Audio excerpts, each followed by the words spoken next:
Hola, buenas tardes a todos. Soy el doctor Mariano Coronel. Hoy nos toca hablar de orbitopatía tiroidea, haciendo hincapié en el tratamiento quirúrgico. Antes de empezar, vamos a repasar algunos conceptos de la llamada oftalmopatía distiroidea, enfermedad de Graves, orbitopatía tiroidea o enfermedad ocular tiroidea. Como sabemos, es la causa más frecuente de exoftalmos, generando un estrés y un disconfort muy importante a los pacientes. Tiene una modalidad de enfermedad bifásica, esto quiere decir, como vamos a ver, que tiene una fase activa muy proliferante en cuanto a sus síntomas y una fase de inactividad mucho más estable. El pronóstico va a ser muy variable según cada caso, aunque vemos que en general la mayoría cursa con una enfermedad leve o moderada. Requiere un manejo interdisciplinario, generalmente apoyándonos con médicos clínicos, sobre todo endocrinólogos. Y vemos que el tratamiento por eso va a depender mucho tanto del estadio de la enfermedad, de la severidad de la misma y en qué etapa evolutiva se encuentra. Es una enfermedad muy frecuente, mucho más frecuente en mujeres que en varones. La primera causa de exoftalmo ya sea uni o bilateral del adulto. La orbitopatía en general, como dijimos, cursa un grado de enfermedad de leve a moderado en la mayor parte de los casos. 90% alrededor se encuentra en la categoría de enfermedad leve o moderada. Y tan solo un 5 o un 10% llegan a ser lo que es denominado una enfermedad severa o grave, que pone en riesgo, por supuesto, la función visual. Se la conoce como una patología autoinmune que está determinada por la generación de anticuerpos que generan una cascada de estímulos proinflamatorios, generando una lipogénesis, crecimiento de fibroblastos, fibrosis a nivel de todo el sector orbitario y periocular, generando de esta manera infiltración y síntesis grasa. La grasa que uno ve en los pacientes cuando los opera no es una grasa normal, generalmente es mucho más rígida, sólida, fibrótica y por supuesto en la mayoría de ellos aumentada en cuanto a su volumen. Y por otro lado, como sabemos, genera un engrosamiento y fibrosis de los músculos extraoculares por todos estos mecanismos descriptos. En el diagnóstico es fundamental hacer un examen oftalmológico completo, apoyándonos también en las pruebas de laboratorio para evaluar la función tiroidea, no solo los valores de las hormonas, sino también la de los anticuerpos, como mencionamos recién.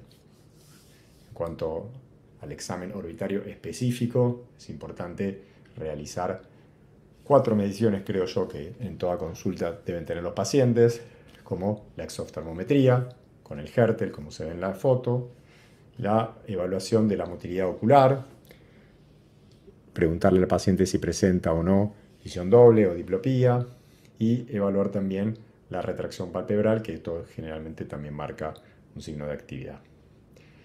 Siempre también nos apoyamos con imágenes como estudios complementarios. La tomografía computada es el de elección, a mi gusto, porque nos permite ver una relación directa entre la órbita ósea y el contenido blando de la misma.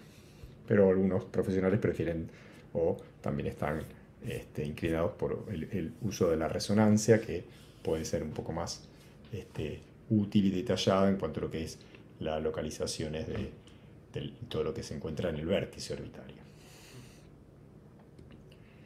Los síntomas oculares pueden aparecer, sabemos, clínicamente hasta 6 meses antes de uno encontrar una alteración a nivel de laboratorio.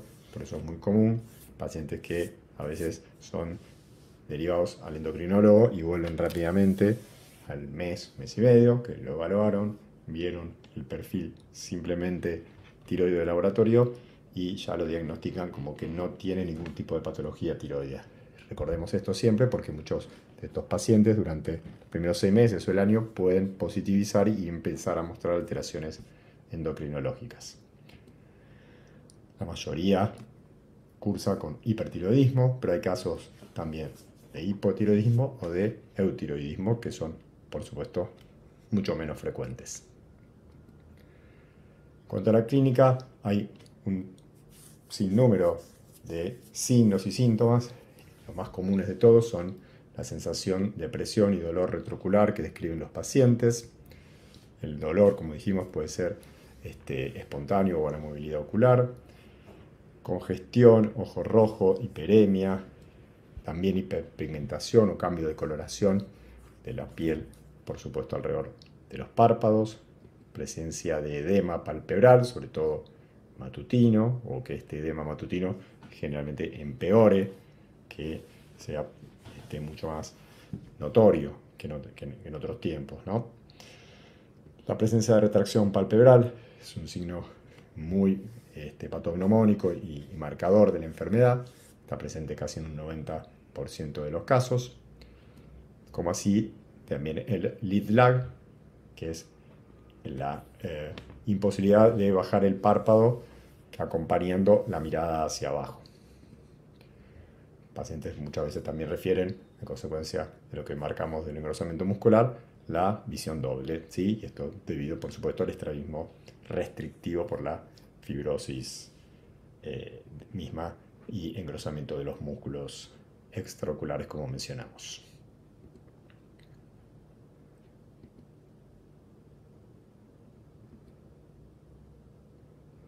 En cuanto a la clínica también, los pacientes se quejan mucho de ojo seco en sus estadios iniciales, esto es por la retracción y el exoftalmos mismo. El exoftalmos también en casos severos, como vemos en la foto, genera muchas veces también la oftalmos, imposibilidad del cierre palpebral y consecuente daño a nivel corneal. También podemos encontrar neuropatía óptica compresiva en los casos muy severos. Generalmente son casos que tienen poca proptosis, que uno observa o ve o palpa la glándula lagrimal. Los pacientes estos tienen también un aumento de la presión intraocular y una gran congestión venosa. Recordemos que en muchos de estos casos la evolución de la enfermedad orbitaria no siempre va a ser paralelo al carril de la enfermedad endocrinológica. Los factores de riesgo que mencionamos, algunos los resumimos acá. El sexo femenino, generalmente presente más frecuentemente en adultos jóvenes, generalmente desencadenado un evento de estrés muy importante, pacientes de raza blanca que han tenido antecedentes familiares y por supuesto por la alteración tiroidea en el pasado. Los factores de mal pronóstico a su vez son, como ven, distintos a los factores de riesgo. Los factores de mal pronóstico son justamente ser hombre o sexo masculino, fumadores, mayores edades, es decir, más de 50 años, que tengan la enfermedad tiroidea descompensada, pacientes de raza negra, o que han recibido tratamiento con yodo radioactivo. Yodo radioactivo hay que mencionar que en realidad no es una contraindicación, pero que puede empeorar la orbitopatía tiroidea en casos puntuales. Esto es generalmente una consulta muy frecuente que hacen los endocrinólogos. Si el paciente fumador tiene una alteración importante del perfil tiroideo o sobre todo valores altos de TRAB, es un factor de riesgo para realizar el tratamiento con yodo radioactivo. Generalmente en estos casos hay que estabilizarlos lo más posible y hacer una cobertura con profilaxis de corticoides sistémicos. Ahora bien, en cuanto a la presentación, se pueden clasificar tres grupos de pacientes según el patrón, por así decir, tomográfico que predomina. Son estos tres casos, los de infiltración a predominio graso, un patrón mixto y de engrosamiento muscular. En el primer grupo, que más o menos puede ocupar alrededor de un 20-30% de los casos totales, son pacientes que tienen un aumento de grasa intraconal. ¿Sí? Como dijimos antes, los mecanismos de acción, hay una gran síntesis o lipogénesis y fibrosis a nivel de la grasa periocular. Son pacientes que presentan un exoftalmos importante. Y en la tomografía, los músculos extraoculares no se ven modificados mayormente.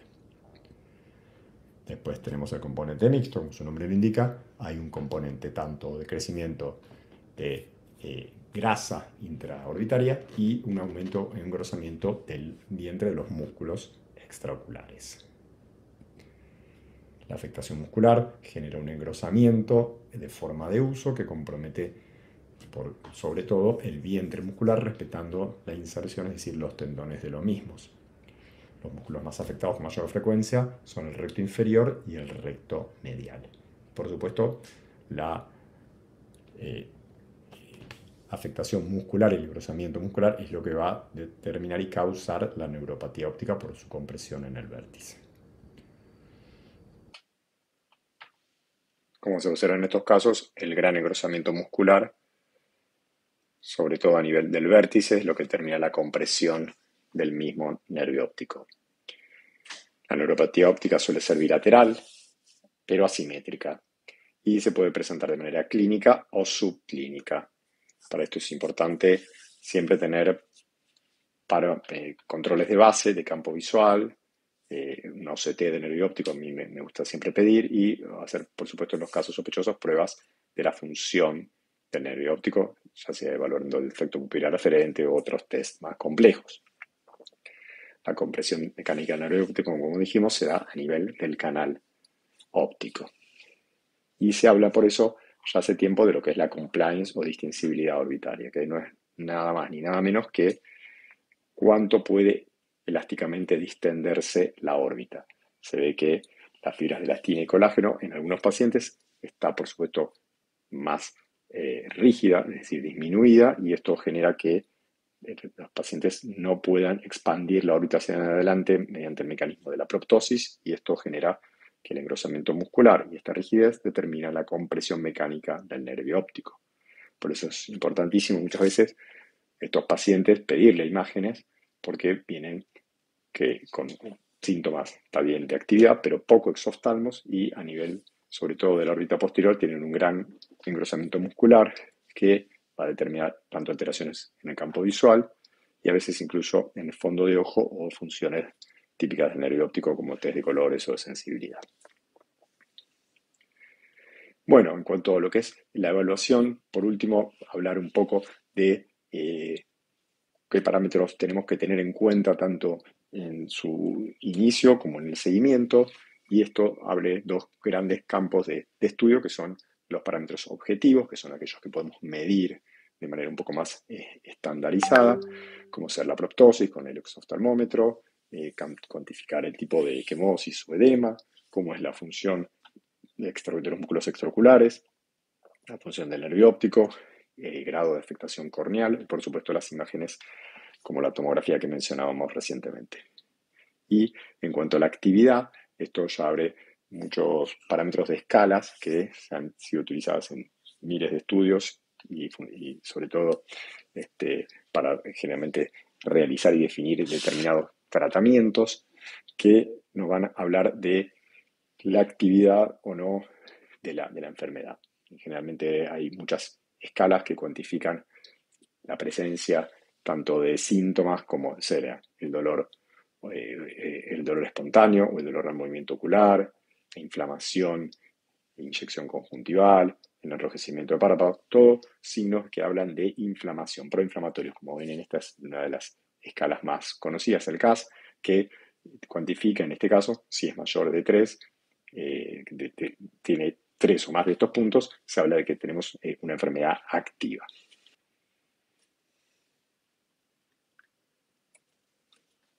Y bueno, en resumidas cuentas, todo esto generalmente se evalúa porque va a cambiar el tratamiento. Como sabemos, esta es una enfermedad que tiene una fase activa que es autolimitada, ¿sí? Que generalmente describe este patrón de una curva ascendente, generando todo lo que son los procesos proinflamatorios típicos de la fase activa. Después se sostienen durante un tiempo en la llamada meseta, y después entrar en una etapa activa o de secuelas. La enfermedad autolimitada puede durar alrededor de un año en pacientes no fumadores. En pacientes fumadores puede ser un poco más prolongada y en promedio puede durar de un año, más o menos 18 meses. Bueno, en cuanto a lo que es el tratamiento sistémico, por supuesto que dijimos que tenemos que apoyarnos de manera interdisciplinaria, esto generalmente lo manejan los endocrinólogos y van a tener que evaluar, por supuesto, no solo la parte hormonal, pero también muchas veces la parte cardiológica, ¿sí? En cuanto al tratamiento oftalmológico puro, vamos a ver que depende mucho si estamos en una fase activa o en una fase ya de inactividad. La fase activa, a su vez, vamos a dividir el tratamiento si tenemos un paciente, como la mayoría de los casos, cursando una enfermedad leve o moderada. Y no es más que hacer tratamientos de apoyo local, lubricantes, fríos, compresas, en algunos casos puede ofrecerse algún tratamiento, ya sea de inyección de corticoides perioculares o botox para retracción palpebral o diplopía, y por supuesto medidas de sostén sistémico. Fumadores dejar de fumar, control tiroideo, por supuesto, por su médico de cabecera. Generalmente se recomienda una dieta hiposódica. En algunos países recomiendan antioxidantes como el selenio. Elevar la cabecera de la cama, eso evita mucho la producción del edema que sobre todo suele acentuarse, agudizarse durante la mañana. En los casos de exposición corneal o neuropatía óptica estamos ante una enfermedad severa. Ahí generalmente en esta fase activa uno trata de evitar lo que es la cirugía y tenemos acá los tratamientos de pulsos de corticoides, el famoso tratamiento de pulsos de 3 días de solumedrol endovenoso seguido por altas dosis, pueden ser por vía oral, o tratamientos alternativos que en otros países se utilizan mucho, que son tratamientos endovenosos en un periodo de alrededor de 12 semanas. Las primeras 6 semanas en general el tratamiento es de 500 miligramos de solumedrol por semana durante las primeras 6 semanas, seguidos de otras 6 semanas de 250 miligramos. Esto es como tratamiento en fase aguda. Pacientes que no pueden recibir tratamiento con corticoides son algunos elegibles para el tratamiento con radioterapia. Tenemos unos casos. Y por último, lo que más en este caso nos llama hoy a reunirnos es cuándo indicamos la cirugía. Bueno, como todos sabemos, la cirugía es la famosa descompresión orbitaria que, como mencionamos antes, estaría solo indicada en la fase activa, en la cual tenemos un paciente con una neuropatía óptica que no puede ser controlada con los tratamientos médicos, o paciente con úlcera o exposición corneal también recidivante que no mejora y no cede ante el tratamiento médico local. La fase inactiva es el momento ideal para hacer el tratamiento quirúrgico. Y este debe ser, como siempre decimos, ordenado, pautado. Primero la descompresión orbitaria, después la cirugía de estrabismo si es necesaria y por último la cirugía palpebral para corregir la retracción palpebral. ¿En qué consiste la famosa descompresión orbitaria? Como su nombre lo indica, es descomprimir la órbita y esto es a nivel de las paredes óseas de la misma, por supuesto. Clásicamente, las paredes más utilizadas eran las paredes medial e inferior, pero también últimamente ha ganado mucho terreno la descompresión de la pared lateral, que es lo que también hoy por hoy se conoce como descompresión orbitaria compensada, que consiste en descomprimir la pared medial y la lateral en el mismo acto quirúrgico. En este esquema vemos en la primera foto en rojo la descompresión a nivel de la pared orbitaria lateral, que puede ser anterior, clásica, o ampliada a la parte más posterior de la misma. En la foto lateral vemos la descompresión clásica del piso y la pared orbitaria medial. Cualquiera sea el abordaje, el objetivo es el mismo. Se puede hacer por el surco palpebral superior, ya casi no utilizado hoy día, con una cantotomía externa, el famoso abordaje de orbitotomía lateral de Berke, o una incisión transconjuntival, ya sea para el piso o la pared medial.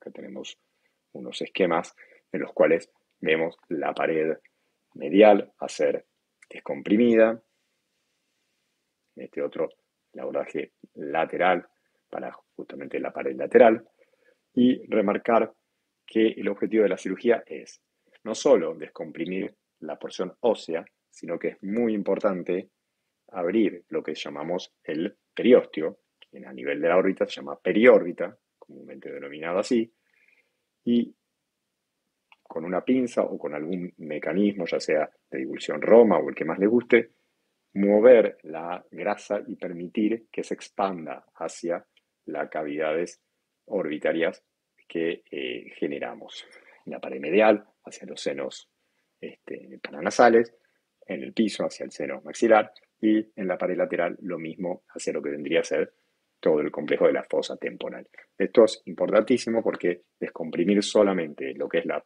pared orbitaria ósea pura no va a generar ningún efecto si no abrimos bien la periórbita y sacamos un poquito de grasa y la movilizamos hacia los sectores a descomprimir.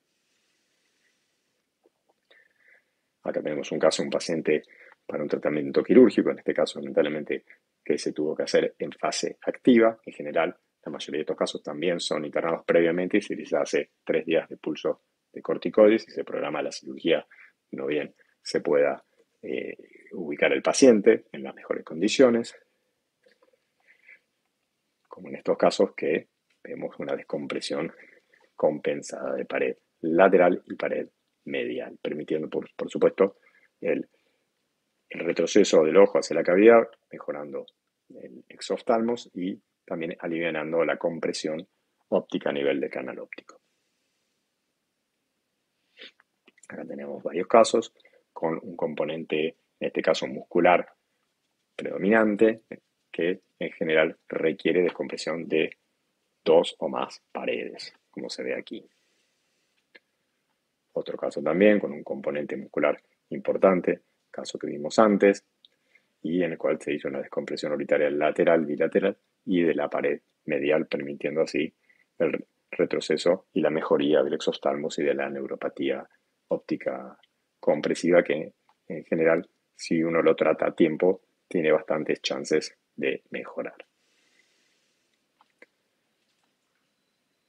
Otros tratamientos utilizados recientemente son los anticuerpos con anticuerpos monoclonales, que se está viendo que son muy promisorios. En algunos casos, algunas drogas ya fueron autorizadas en Estados Unidos para su empleo y son bastante promisorios y empleados a tiempo, en pacientes seleccionados, con un grado de actividad importante, pueden mejorar muchísimo y evitar llegar a realizar incluso descompresiones orbitarias.